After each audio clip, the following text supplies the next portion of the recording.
Hello, it's Adonis Turner of Adonis Power and Conditioning, and I'm here to give you a video on the best way to lose weight. Currently, I am in the middle of my own weight loss progress, so I can give you some tips on what you guys can do going forward relative to what my successes were and also the science behind those successes. Right now, I went from 266.8 to 240.9 in about 2.5 months, which is a decent pace. A little fast, but it's a decent pace. Right now I'm trying to get to 215, from 240, 215, 220, depending on what I look like. But I'm gonna show you how if you are struggling with weight loss, because the studies show about 2/3 of people are overweight and 1/3 of people are obese, and this could be because of education or diet choices or just work related. It just really depends on who the person is. So let's take a look at a couple of things that you can use going forward.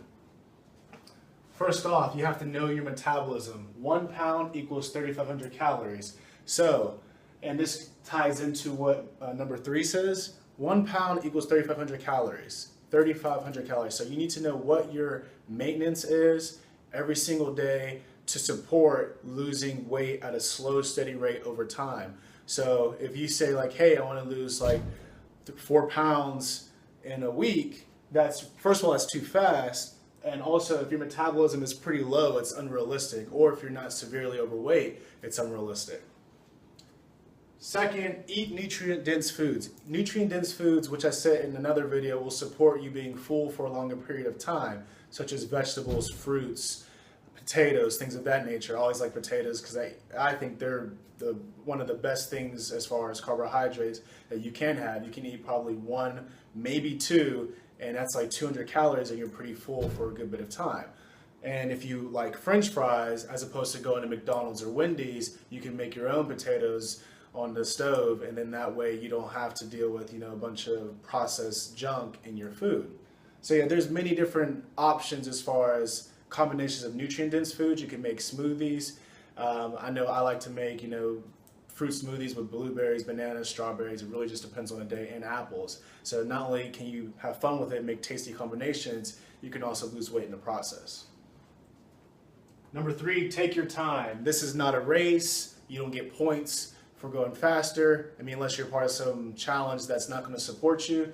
But you want to do 0.5 to 2 pounds per week. And this is the general concept. Granted, if someone is like severely overweight, they're able to lose a lot more body fat a lot easily. And even in the beginning, you're going to easily lose weight on the scale because of water weight. So if you're just starting a nutrition diet program, you may come in and you may lose 5 pounds the first week.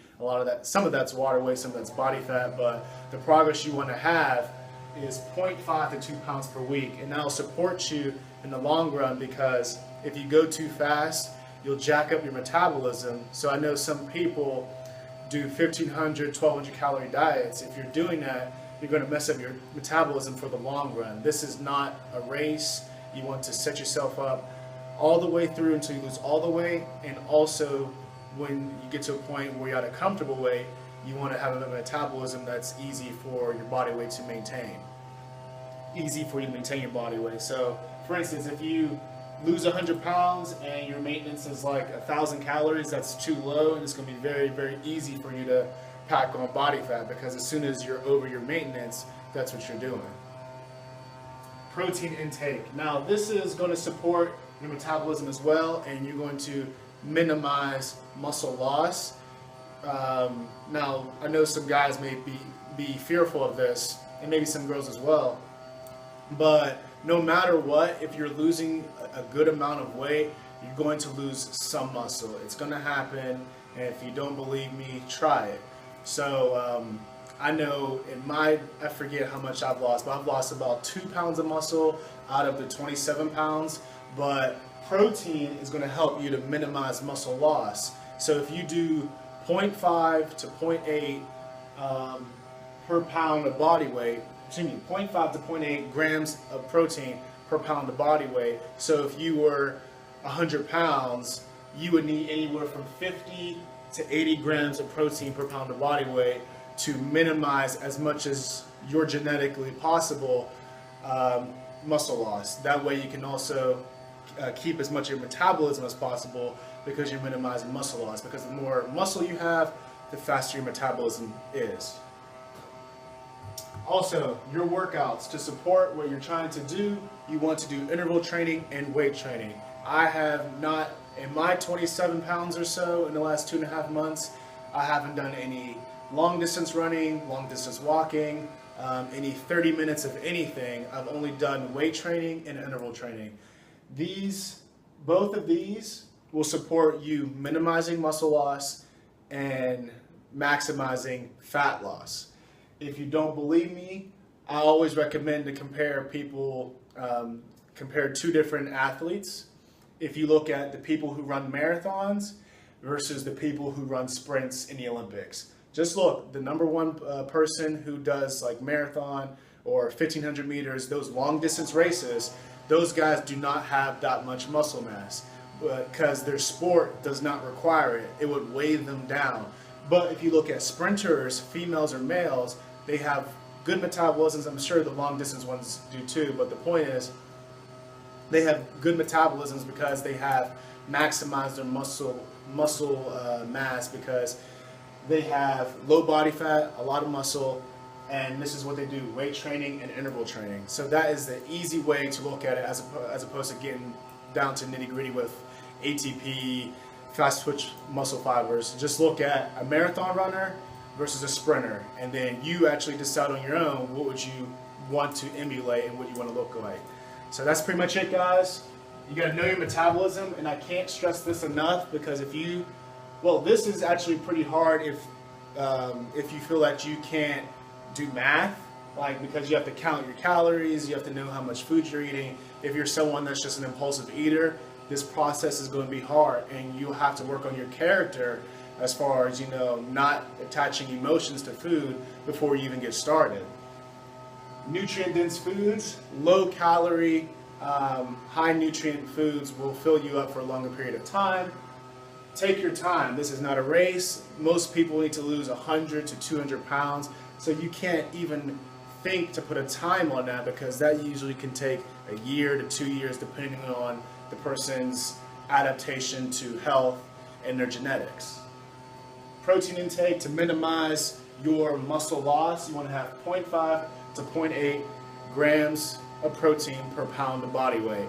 I know a lot of bodybuilders are really keen on doing 2 grams per pound of body weight, but you're essentially wasting, and you're just going to go in the bathroom a lot of that protein, just to be honest. So you just want to do 0.5 to 0.8 grams per pound of body weight. That's going to be the most useful range to support your goals. You don't have to do a ton of eating. You don't need a ton of supplements. So you shouldn't need more than a gram per pound of body weight. You should be between 0.5 to 0.8, and that'll support your goals. Last thing, interval training and weight training, and this is for both genders. And I repeat, both genders, both genders, both genders. Females and males can lift weights. You will not get bulky as a female lifting weights unless you have a very, very high body fat, and this goes for males too, so I'm not even discriminating.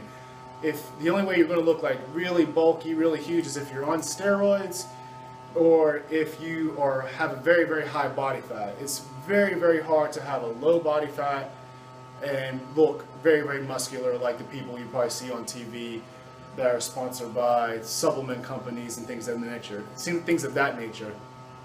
So it's irrational on some level to think like, oh, if I lift weights, I'm going to pick up a dumbbell and then just start looking like a guy.